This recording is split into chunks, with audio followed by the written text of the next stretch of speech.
Hey y'all, today I wanted to share with you a few tips that I've learned for a better and safer way to halter your horse. First, I like to use rope halters, and my number one reason for that is just they will not break. I've had lead ropes break, but I've never seen a rope halter break. The whole point of it is because I don't want my horses learning that they can run off and get away from anything that ever scares them. I want them learning to think through a problem instead of react through it. Now, the thinner a rope halter is, actually the better it is. A horse will learn to push on and to brace into a halter that is soft and comfortable, and I really don't want that. I want them learning to give to pressure, and that's why a thinner rope halter is what I'm looking for. I really like the rope halter with the knots in the nose too. That really helps them. Clinton Anderson has those. This isn't one of his, but this is one that resembles his. And they really work. I mean, the horses do not lean on this. They're very responsive in one of these.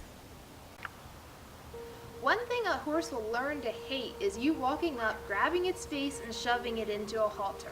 All right, you need to take some time here.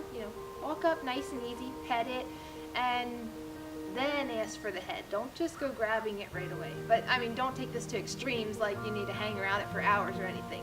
Just take your time a little bit.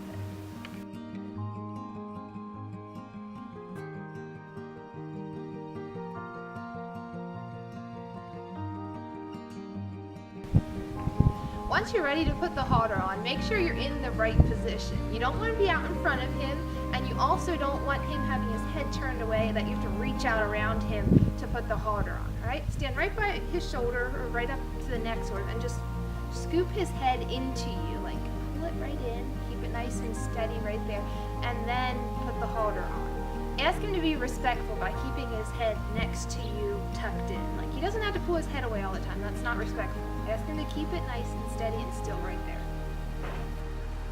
I didn't even realize till I saw this picture online that I was tying my knots wrong.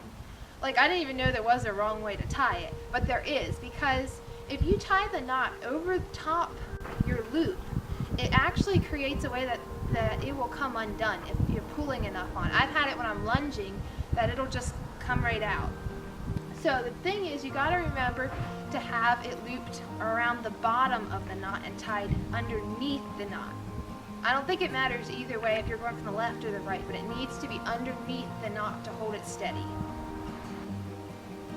I'm not saying you can't halter your horse any other way, but I am saying that if you use these tips, you most likely won't have as many problems.